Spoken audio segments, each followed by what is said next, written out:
Hello friends, my name is Kajal और आप सभी का स्वागत है मेरे चैनल पर।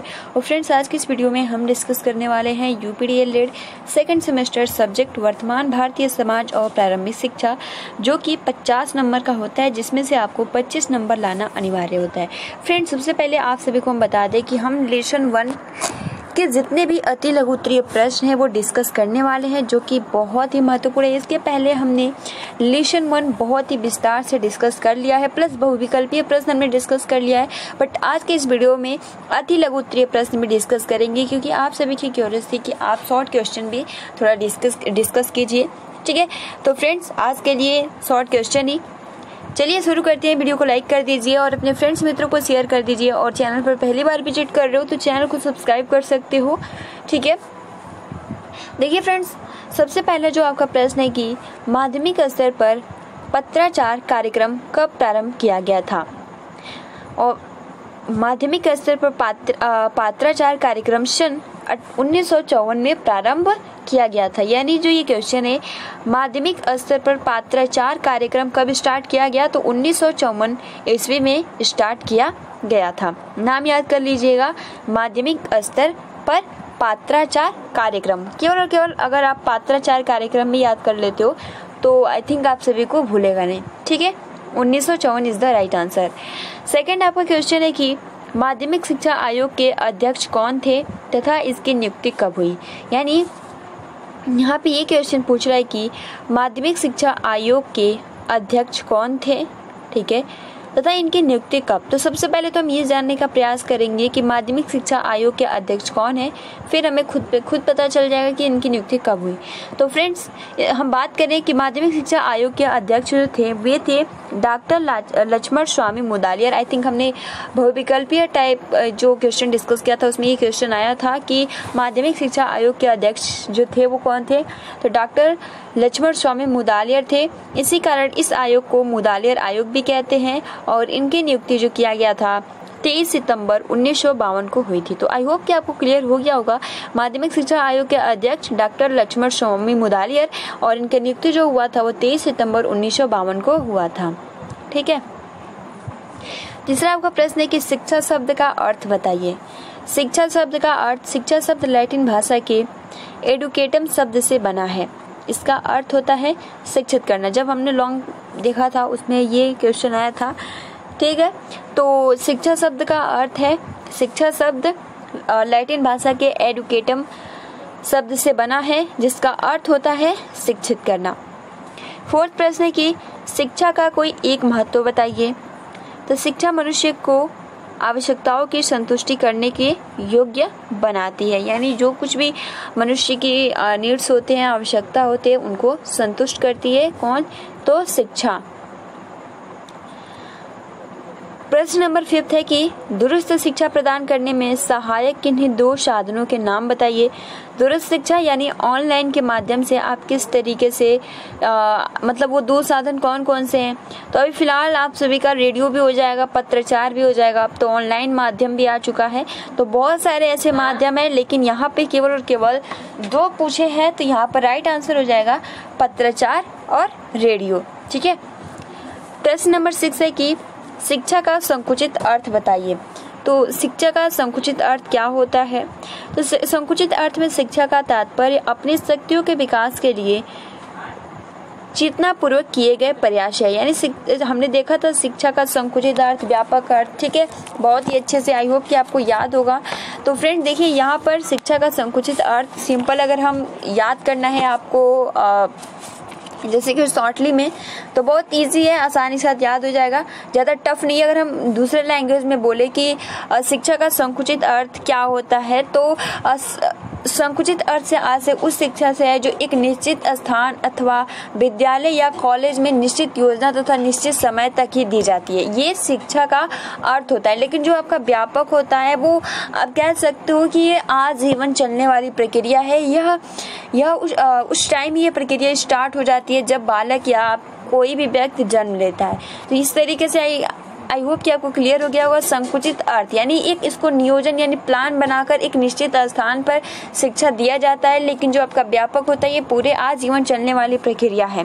तो यहाँ पर जो बोला है कि शिक्षा का संकुचित अर्थ यानी संकुचित अर्थ में शिक्षा का तात्पर्य अपनी शक्तियों के विकास के लिए चेतना पूर्वक किए गए प्रयास से है। तो आप ये याद कर लो, या फिर जो मैं बोल रही हूँ कि एक निश्चित स्थान अथवा विद्यालय या कॉलेज में निश्चित योजना तथा निश्चित समय तक दी जाती है, वो आपका शिक्षा का संकुचित अर्थ हो जाता है। देखिए अगला जो आपका क्वेश्चन है कि शिक्षा द्विमुखी प्रक्रिया है, यह कथन किसने कहा है। तो फ्रेंड्स, एडम्स ने शिक्षा को द्विमुखी प्रक्रिया माना है और रॉस ने कहा है कि चुंबक के समान शिक्षा में भी दो ध्रुवों का होना आवश्यक है, इसलिए शिक्षा द्विमुखी प्रक्रिया है। ठीक है, यानी यहाँ पे जो सबसे पहले जो शिक्षा का द्विमुखी प्रक्रिया जो माना है वो एडम्स ने माना है, और इस पे रॉस ने स्टेटमेंट ये दिया है कि चुंबक के समान शिक्षा में दो ध्रुवों का होना आवश्यक है, इसलिए शिक्षा द्विमुखी प्रक्रिया है। ठीक है, प्रश्न 8वां है कि वुड के घोषणा पत्र के आधार पर कंपनी ने शिक्षा नीति कब घोषित की। तो वुड के घोषणा पत्र के आधार पर कंपनी ने 19 जुलाई 1854 में अपनी शिक्षा नीति घोषणा की थी। ठीक है, हमने प्रारंभिक शिक्षा के नवीन प्रयास में डिस्कस किया भी है। वुड के घोषणा पत्र के आधार पर कंपनी ने शिक्षा नीति कब घोषित की। तो वुड के घोषणा पत्र के आधार पर कंपनी ने 19 जुलाई 1854 में अपनी शिक्षा नीति घोषित की थी। प्रश्न 9 है कि राधाकृष्ण आयोग की नियुक्ति कब हुई। तो राधाकृष्ण आयोग की नियुक्ति 4 नवंबर 1948 को की गई थी। राधाकृष्णन की नियुक्ति कब की गई। तो 4 नवंबर 1948 को राधाकृष्णन की नियुक्ति की गई थी। उसके बाद देखिए 10वां प्रश्न है कि शिक्षा व्यक्तित्व का पूर्ण विकास करना है, किसने कहा है। तो फ्रेंड्स, टीपी नन का कहना है कि शिक्षा व्यक्तित्व का पूर्ण विकास है। नाम याद कर लीजिएगा, टीपी नन। उनका मत है कि शिक्षा जो है वो व्यक्तित्व का पूर्ण विकास है, जिससे कि व्यक्ति अपनी पूर्ण योग्यता के अनुसार मानव जीवन को योगदान दे सके। उसके बाद देखिए अगला जो आपका क्वेश्चन है कि शिक्षा के उद्देश्य व्यक्ति के जीवन से किस प्रकार संबंधित है। तो व्यक्तित्व के संतुलित विकास के लिए, सर्वांगीण विकास तथा जीवन तथा पूर्णता के लिए। फ्रेंड्स, हमने ये भी बहुत ही अच्छे से डिस्कस किया था कि शिक्षा के उद्देश्य कौन कौन से होते हैं, जो कि बहुत ही अच्छे ढंग से, ठीक है, आई होप कि आपको याद भी होगा। तो फ्रेंड्स, इस तरीके से आप इसको लिख सकते हो, है ना, कि व्यक्तित्व के संतुलित विकास के लिए, सर्वांगीण विकास के लिए, ठीक है, एंड उसके बाद आपका जो हो जाता है जीवन की पूर्णता के लिए। उसके बाद देखो फ्रेंड्स, अगला जो आपका क्वेश्चन है कि शिक्षा के उद्देश्यों को क्यों निर्धारित किए जाते हैं। तो मिश्रित व्यवस्था वाले समाजों में व्यक्ति तथा समाज दोनों के हितों के विकास के लिए शिक्षा के उद्देश्य निर्धारित किए जाते हैं, क्योंकि जब तक शिक्षा का एक, आप कह सकते हो, व्यक्ति का उद्देश्य जब तक नहीं रहेगा वो अपने जीवन में सफल नहीं हो पाएगा। ठीक है, तो इसलिए सबसे पहले तो जीवन में एक उद्देश्य होना बहुत ही जरूरी है। तो इस तरीके से यहाँ पे ये पूछा है कि शिक्षा के उद्देश्य क्यों निर्धारित किए जाते हैं। तो मिश्रित व्यवस्था वाले समाजों में व्यक्ति तथा समाज दोनों के हितों के लिए, विकास के लिए शिक्षा के उद्देश्य निर्धारित किए जाते हैं, यानी समाज और व्यक्ति दोनों के हित के लिए शिक्षा का उद्देश्य निर्धारित किया जाता है। इतना लाइन क्लियर, आसानी के साथ लिख सकते हो। शिक्षा के उद्देश्य क्यों निर्धारित है, तो आप लिख सकते हो मिश्रित व्यवस्था वाले समाजों में व्यक्ति तथा समाज दोनों के हित के लिए, जो दोनों के हित के विकास के लिए शिक्षा का उद्देश्य निर्धारित किए जाते हैं। प्रश्न 13 है कि शिक्षा जन्मजात शक्तियों को व्यक्त करने की प्रक्रिया है, यह कथन किसका है। आई होप कि आपको याद भी होगा, शिक्षा जन्मजात शक्तियों को व्यक्त करने की प्रक्रिया है। ये जो स्टेटमेंट दिया है वो पेस्टोलॉजी के अनुसार है। शिक्षा मनुष्य की जन्मजात शक्तियों का स्वाभाविक, सामंजस्यपूर्ण तथा प्रगतिशील विकास है। तो यहाँ पे पूछा है कि शिक्षा जन्मजात शक्तियों का व्यक्त करने की प्रक्रिया कथन किसने कहा, तो पेस्टोलॉजी के अनुसार। प्रश्न 14 है कि शिक्षा पर्यावरण के साथ समायोजन करना है, यह कथन किसने कहा। तो शिक्षा का कार्य मानव का पर्यावरण से उस सीमा तक समायोजन करना है जिससे व्यक्ति व समाज दोनों ही अस्थायी संतोष मिल सके। ये जो स्टेटमेंट दिया है वो बॉशिंग ने दिया है। ठीक है, यानी शिक्षा पर्यावरण के साथ साथ समायोजन करना है, बस सिंपल याद कर सकते हो। ठीक है, या आप इस तरीके से भी याद कर सकते हो, शिक्षा का कार्य मानव का पर्यावरण से उस सीमा तक समायोजन करना है जिसमें व्यक्ति व समाज दोनों ही को अस्थायी संतोष मिल सके। ये जो स्टेटमेंट दिया है वो किसने दिया है, तो बोशिंग ने दिया है। उसके बाद देखो फ्रेंड्स, 15 नंबर क्वेश्चन है कि सुदूर अथवा दूरगामी शिक्षा की एक परिभाषा लिखिए। तो सुदूर अथवा दूरगामी शिक्षा की चलिए जानते हैं एक परिभाषा, जिसमें पीटर्स के अनुसार सुदूर शिक्षा एक शिक्षण प्रणाली है जिसकी सहायता से ज्ञान, कौशल और व्यवहार में परिवर्तन लाने का प्रयास किया जाता है। इस शिक्षण प्रणाली में उच्च कोटि की शिक्षण सामग्री तकनीकी संचार साधनों द्वारा पहुंचाई जाती है। तो ये सुदूर अथवा दूरगामी शिक्षा हो गया, ठीक है। उसके बाद देखो फ्रेंड्स, 16 प्रश्न है कि सुदूर शिक्षा का महत्व लिखिए। तो शिक्षण कार्य औपचारिक रूप से निश्चित स्थान पर किया जाता है। प्रश्न नंबर 17 है कि क्या मैकाले भारतीय शिक्षा का अग्रदूत था।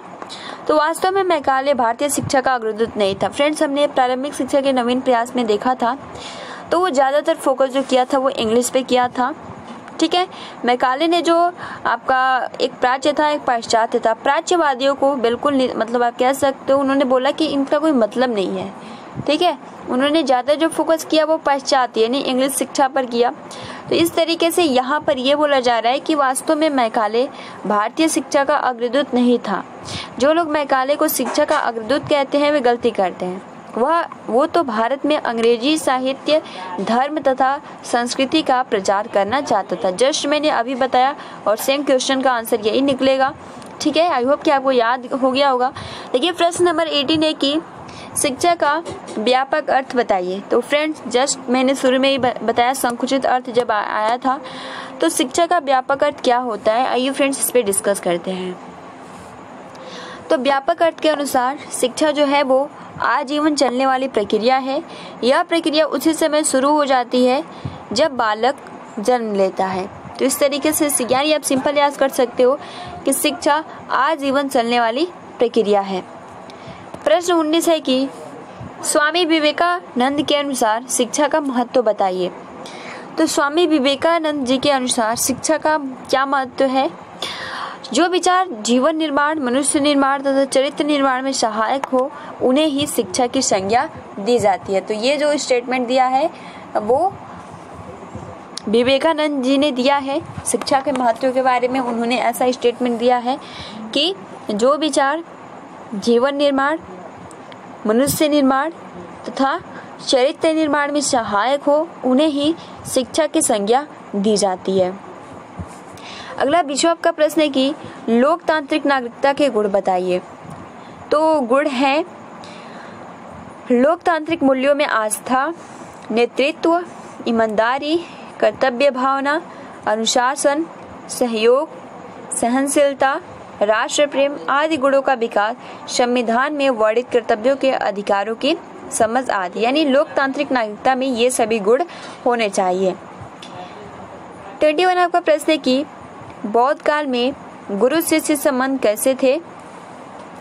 तो गुरु एवं शिष्यों के मध्य बड़े घनिष्ठ एवं मधुर संबंध हुआ करते थे। दोनों का जीवन सदा तथा निकट का होता था, सादा तथा निकट का होता था।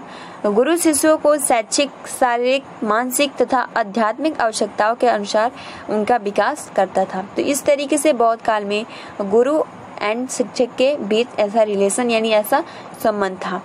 अगला जो आपका 22 आपका प्रश्न है कि शिक्षा के कोई दो व्यक्तिक उद्देश्य का नाम बताइए। तो व्यक्तिक उद्देश्य में आत्म अभिव्यक्ति का उद्देश्य, आत्म अनुभूति का उद्देश्य, ये दो टाइप आप लिख सकते हो। उसके बाद देखो फ्रेंड्स, शिक्षा का अर्थ देश के लिए प्रशिक्षण तथा अस्पष्ट के लिए प्रेम, यह कथन किसका है। तो कौटिल्य। देश के लिए प्रशिक्षण तथा राष्ट्र के लिए प्रेम, ये जो स्टेटमेंट दिया है वो कौटिल्य जी ने दिया है। 24 प्रश्न है कि गांधी जी के अनुसार शिक्षा का क्या अर्थ है। तो आइए फ्रेंड्स, गांधी जी के अनुसार हम जानने का प्रयास करेंगे कि शिक्षा का अर्थ क्या होता है। शिक्षा से मेरा तात्पर्य बालक के और मनुष्य के शरीर, मन और आत्मा में निहित सर्व उत्कृष्ट शक्तियों के सर्वांगीण प्रकटीकरण से है। तो इस तरीके से महात्मा गांधी जी ने ये स्टेटमेंट दिया है कि शिक्षा से मेरा तात्पर्य बालक के और मनुष्य के शरीर, मन और आत्मा में निहित सर्व उत्कृष्ट शक्तियों के सर्वांगीण प्रकटीकरण से है। 25 प्रश्न की प्रत्यक्ष शिक्षा किसे कहते हैं? तो विद्यार्थी तथा शिक्षक एक दूसरे के सामने बैठकर एक पूर्व निश्चित योजना तथा पूर्व निश्चित उद्देश्य के अनुसार शिक्षा का आदान प्रदान करते हैं, इसी को प्रत्यक्ष शिक्षा कहते हैं। तो प्रत्यक्ष शिक्षा किसे कहते हैं? विद्यार्थी तथा शिक्षक एक दूसरे के सामने बैठकर एक पूर्व निश्चित योजना तथा पूर्व निश्चित उद्देश्य के अनुसार शिक्षा का आदान प्रदान कहते हैं, इसी को प्रत्यक्ष शिक्षा कहते हैं। ठीक है। उसके बाद देखिए फ्रेंड 26 आपका प्रश्न है कि नियमित तथा अनियमित शिक्षा में मुख्य अंतर बताइए। तो फ्रेंड्स, नियमित शिक्षा पूर्व नियोजित होती है तथा अनियमित शिक्षा अनियोजित होती है। यानी जो नियमित होता है वो प्लान के थ्रू करके बनाया जाता है, बट जो अनियमित होता है उसमें कोई भी प्लान नहीं होता है। तो यही दोनों में डिफरेंट है, नियमित और अनियमित। 27 आपका प्रश्न है कि अच्छे चरित्र का निर्माण करना ही शिक्षा है। तो व्यक्ति का चारित्रिक एवं नैतिक विकास करना शिक्षा का मुख्य उत्तरदायित्व है। हर्बर्ट ने लिखा है कि अच्छे चरित्र का निर्माण करना ही शिक्षा है। ये जो स्टेटमेंट है वो हर्बर्ट जी का है। अगला जो आपका प्रश्न है कि शिक्षा बहुअर्थीय है, कथन की पुष्टि कीजिए। तो शिक्षा शब्द का प्रयोग विभिन्न अर्थों में किया जाता है। प्रसिद्ध शिक्षा शास्त्री अरस्तु ने कहा है कि शिक्षा मनुष्य को पार्श्विक यानी पशुओं प्रवृत्तियों से ऊंचा उठाने का कार्य करता है। शिक्षा के कई अर्थ हैं। शिक्षा के व्युत्पत्तिक अर्थ, शिक्षा का संकुचित अर्थ, शिक्षा का विश्लेषणात्मक अर्थ, शिक्षा का वास्तविक अर्थ। ठीक है। अगला 29 प्रश्न है कि मदरसा का अर्थ बताइए। तो मदरसा शब्द फारसी के दरस शब्द से निर्मित है। इसका अर्थ है व्याख्यान देना, यानी मदरसा वह स्थान है जहाँ भाषण दिए जाते हैं और जहाँ उच्च स्तरीय शिक्षा प्रदान की जाती है। तो इस तरीके से मदरसा का जो फारसी के दरस शब्द से निर्मित है और इसका अर्थ व्याख्यान देना, और मदरसा वह स्थान है जहाँ भाषण दिए जाते हैं और जहाँ उच्च स्तरीय शिक्षा प्रदान की जाती है। तो बहुत ही महत्वपूर्ण मदरसा से रिलेटेड प्रश्न पूछ लिए जाते हैं। तो ये जो फारसी के दरस शब्द से फारसी शब्द का निर्माण हुआ है। अगला जो आपका प्रश्न है 30 कि वर्तमान भारतीय शिक्षा के उद्देश्य लिखिए। तो वर्तमान भारतीय शिक्षा के उद्देश्य इस प्रकार है: व्यक्तित्व का सम्यक विकास, लोकतांत्रिक नागरिकता के गुणों का विकास, चरित्र का निर्माण, व्यवसायिक कुशलता का विकास, राष्ट्रीय एकीकरण एवं अंतर्राष्ट्रीय सद्भाव का विकास, भविष्य के अनिश्चित समाज के लिए तैयारी। तो फ्रेंड्स, इस तरीके से वर्तमान भारतीय शिक्षा के उद्देश्य हमने जब क्वेश्चन डिस्कस किया था, तो आई होप कि आपने बहुत ही अच्छे से अपने नोट्स बनाए होंगे और आप सभी को याद भी होगा। तो ये हेडिंग है, अगर लघु शॉर्ट क्वेश्चन में पूछता है तो केवल मात्र हेडिंग याद करना होता है। देखिए 31 आपका प्रश्न की शिक्षा त्रिमुखी प्रक्रिया है या किसने कहा है? तो जॉन ड्यूवी ने लिखा है कि जो शिक्षा है, शिक्षा में अध्यापक विद्यार्थी के साथ साथ पाठ्यक्रम भी सम्मिलित किया जाता है, इसलिए जो शिक्षा है वो क्या है? त्रिमुखी प्रक्रिया है। 32 प्रश्न है कि शिक्षा के सर्वमान्य उद्देश्य कैसे होने चाहिए? तो शिक्षा के सर्वमान्य उद्देश्य वास्तविक परिस्थितियों के आधार पर देश, काल और परिस्थितियों से संबंधित होने चाहिए। देखिए 33 प्रश्न है कि शिक्षा के उद्देश्यों को कितने भागों में बांटा गया है? तो फ्रेंड्स, शिक्षा के उद्देश्यों को 2 भागों में बांटा गया है, व्यक्तिगत उद्देश्य और सामाजिक उद्देश्य। 34 प्रश्न है कि मकतब का अर्थ बताइए। तो मकतब का अर्थ होता है लिखना, यानी इस अर्थ में मकतब का वह स्थान है जहां बालक लिखना सीखता है। मस्जिदों के साथ संलग्न मकतबों में अक्षर ज्ञान के साथ साथ ही धार्मिक शिक्षा भी चलती थी। यानी सिंपल हम कहें, मकतब का जो अर्थ होता है वो होता है लिखना। ठीक है। 35 प्रश्न है कि सुदूर शिक्षा का मुख्य उद्देश्य बताइए। तो सभी शिक्षित नागरिकों को उनके वर्तमान व्यवसाय में बिना किसी हस्तक्षेप के पत्राचार द्वारा शिक्षा की सुविधा प्रदान करना सुदूर शिक्षा का मुख्य उद्देश्य है। अगला आपका प्रश्न है कि सुदूर शिक्षा प्रणाली की 2 विशेषताएं लिखिए। तो सुदूर शिक्षा में प्रायः सभी सामग्रियों पूर्व संचित होती है तथा इस सामग्री में संपूर्ण निर्देश होते हैं। अगला 37 प्रश्न है कि मैकाले ने अपना विवरण कब प्रस्तुत किया। तो लॉर्ड मैकाले ने अपना परामर्श 2 फरवरी 1835 को लॉर्ड विलियम वेंटिक के पास भेजा था और इसी परामर्श को मैकाले का विवरण पत्र कहा जाता है। तो फ्रेंड्स, अब आप देख सकते हो यहाँ से लघु उत्तरीय प्रश्न स्टार्ट हो गया। जो जितने भी ये प्रश्न हैं हम इसको भी डिस्कस करेंगे, ठीक है। और देखिए फ्रेंड्स, ये जितने भी क्वेश्चन थे ये शांति के नोट्स से थे, ठीक है, क्योंकि जो शांति का नोट्स होता है बहुत ज़्यादा महत्वपूर्ण है। हमने पवन की गाइड से भी डिस्कस किया था, ठीक है, SCRT के बुक से भी डिस्कस किया, प्लस हम शांति के नोट से भी डिस्कस कर रहे हैं। तो आई होप कि आपको बहुत ही आसानी के साथ जो पहला चैप्टर है बहुत ही आसानी के साथ बहुविकल्पीय प्रश्न हो गया, लॉन्ग क्वेश्चन हो गया, शॉर्ट क्वेश्चन हो गया, बहुत ही क्लियरली आप सभी को याद हो गया होगा, कोई भी ज़्यादा टफ नहीं है, ठीक है। तो ये जितने भी क्वेश्चन हैं आप अपने कॉपी में बहुत ही अच्छे तरीके से नोट्स बना लीजिए। तो फ्रेंड्स, आज के लिए इतना ही।